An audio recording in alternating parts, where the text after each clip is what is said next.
Welcome to the Daily Update Brief, where I'll go over the highlights in the market for Thursday, September 1st, and then we'll see how things look for Friday, September 2nd.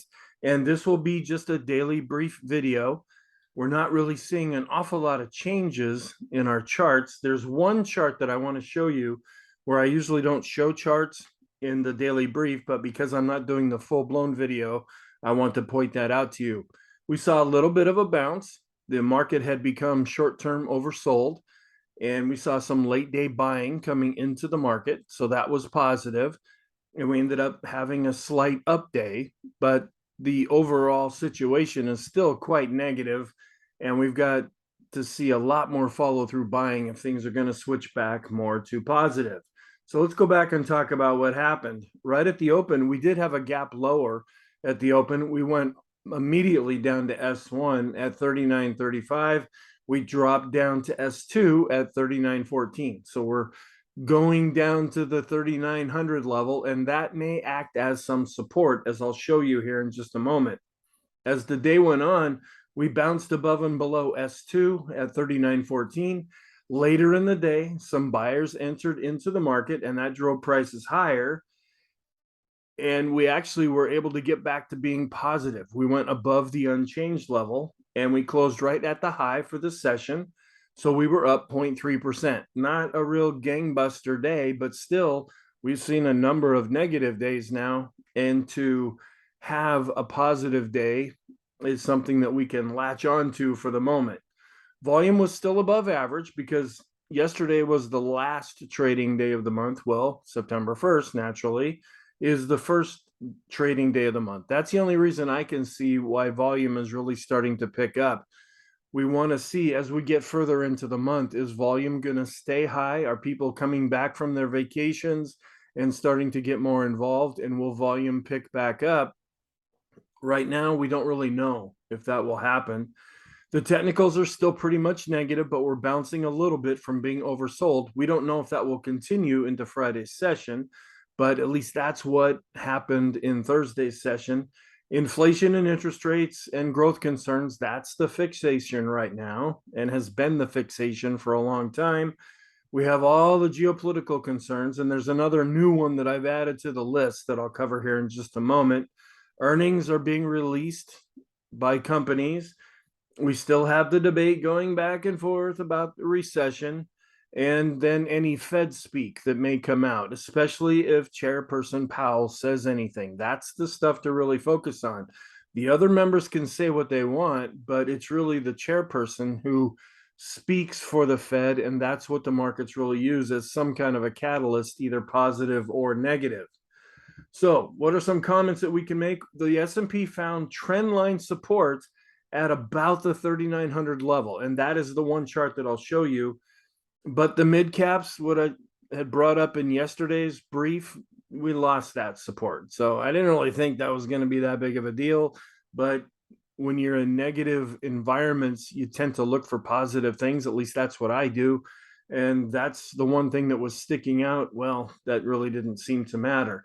But there is a trend line going from the June lows that we hit that, and then we're able to bounce up off of that, and that happens to be right at about 3900. So that could be positive. The S&P is working off its short-term oversold condition. All of our positive scenarios, our setups, those are all on hold right now because they're showing some weakness, even though there was a little bit of an improvement in Thursday's session. We need to see follow through with price. That's ultimately what we have to yield to with this. Oil dropped a little bit more, which could be considered positive. It's at 86.61. Keeping it under 90 seems to help things. And we're seeing gas prices starting to come down. And it's not the headline news story that it was not too long ago. But we also have an election coming up. And gas prices are so direct on everybody that if gas prices can come down, then for political reasons, that might help people that are trying to be elected or reelected. This is the new one. And some of you know that in addition to doing these videos, I also teach English online to Chinese children. And so I kind of keep up with what's going on there. And one of my students told me that, yeah, today was supposed to be the first day of school, but they sent us home and they locked us down, and we don't know how long it's going to be. And that's in the city of Chengdu. I don't even know if I say that right. I might speak English to them, but I don't know any Chinese at all. And that could have some supply chain issues. That could get back into this whole idea that things slowing down in China may not have a direct impact on the US, other than it might influence things being delivered to the US. There's also some things that I've been looking at talking about how China's having a lot of real estate problems right now, where their market is really having some difficulties. It's crashing. They have their whole mortgage system set up in a different way than how it goes in the US, and that's starting to bite back on people because you have a lot of companies that are going out of business there. Again, not necessarily a direct impact on the US, but still something to be aware of. We don't know what the ramifications of that could be. And the US dollar keeps going up. It was up almost 1%, well, 0.93%, but gold and silver continue to fall. So try to go figure why that's happening. And I've read some comments from other people make on different YouTube videos, and they say, well, yeah, of course, gold and silver are falling because the dollar's going up. Well, why is the dollar going up? Because gold and silver are falling? No, usually in this kind of an environment, gold and silver tend to go up when there's a lot of uncertainty, when there's confusion, when there's chaos, when there is a lot of fear out there. And that's what we're seeing in the world. So you would think from a logical standpoint, gold and silver would be going up, and the dollar could go down from that because people are saying, yeah, it's a fiat currency. It's not worth anything. Eventually it's going to crash and go in the toilet and be replaced by some kind of digital currency. Yeah, we don't know how things are actually going to play out, but right now, based on the environment, things are kind of happening in an opposite way. Now, you could justify the dollar going higher because interest rates are going up, and so it's costing more to borrow those dollars, which makes them more precious. That's the one justification. But when there's a lot of uncertainty, you would generally see gold and silver performing better. Bond prices, they continue to fall, and we're getting back down to the COVID lows again. And interest rates are continuing to climb. And then we have to ask this question: are we going to go down and go back and test or get to the June low? Or are we going to find some support above that level and then turn around and seek some kind of a rebound? Again, we don't know what will happen. We just have to keep that question in the back of our mind. We still have three yield curves that are inverted based on the ones that I look at: the 30-year to the 5-year, the 10-year to the 2-year, and the 10 to the 5 are still inverted. And interest rates, the US dollar, oil, all of those together, it weakened a little bit in their inverse correlation, but they still have fairly strong inverse correlations.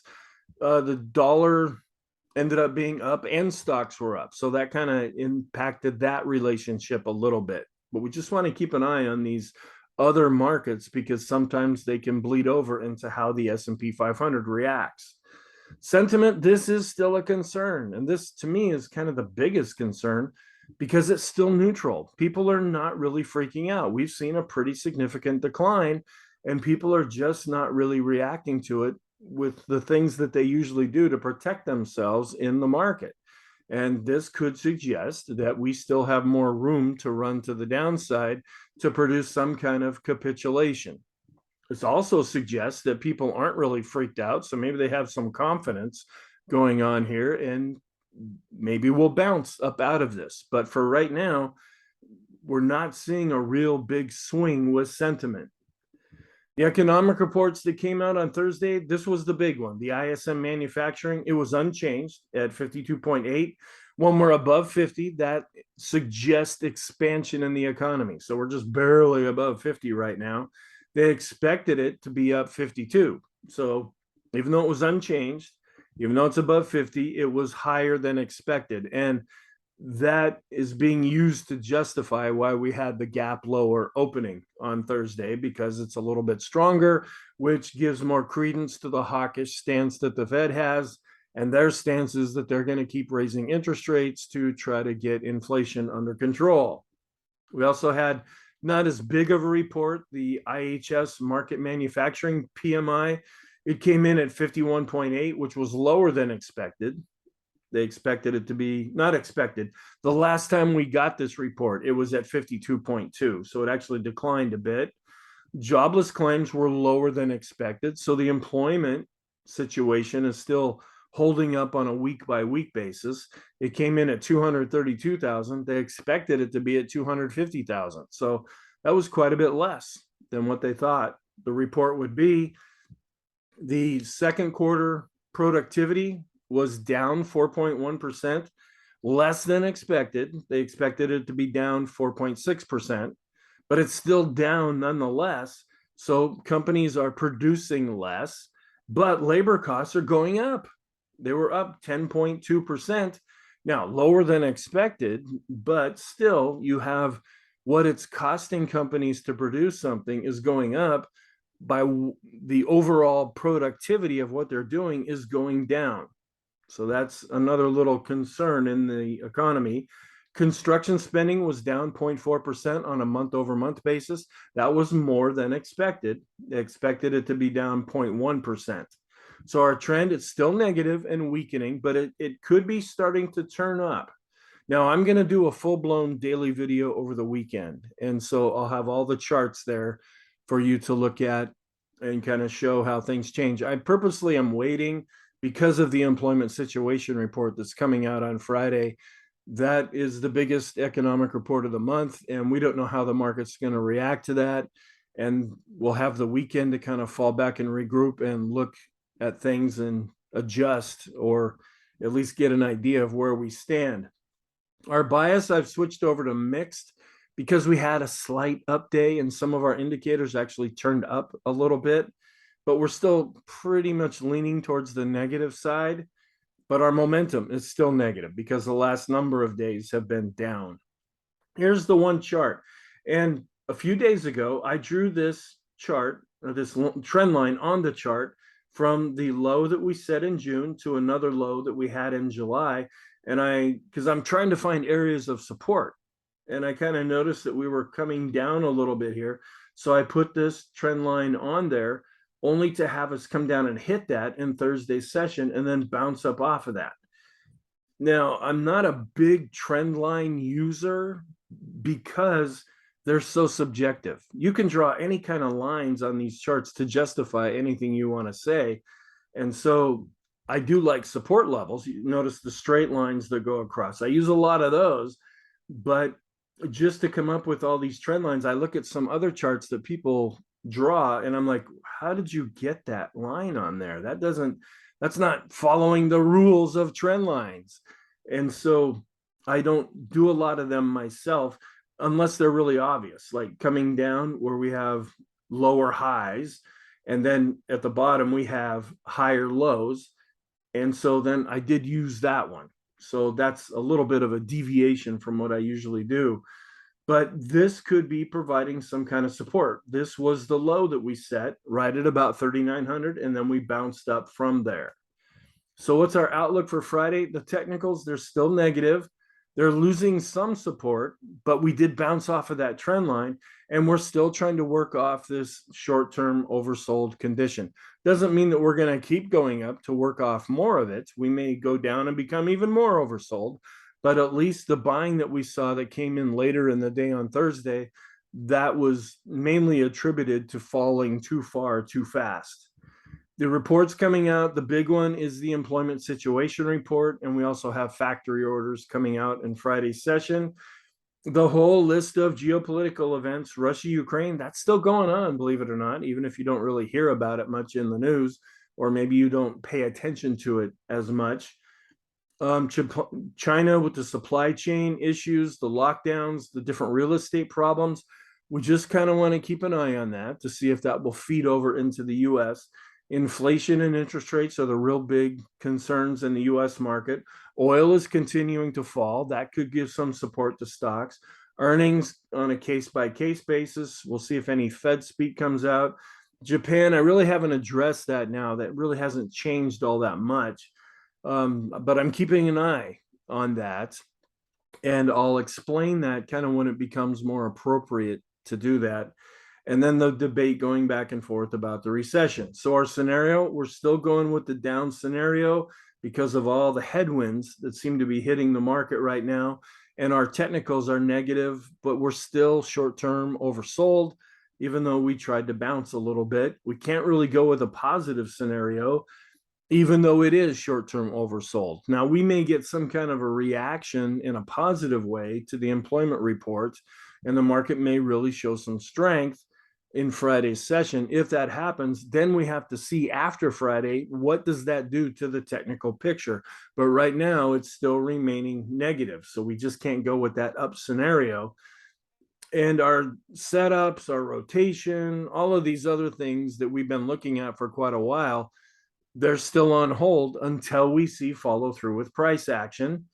The technicals can't really rely on those other than bouncing off that trend line. And that, I don't know if that's really enough to really base something on for the time being. And we're not really going sideways because the ADX, it's starting to turn back up above 20 and the red line is on top. So we're looking at a negative trend.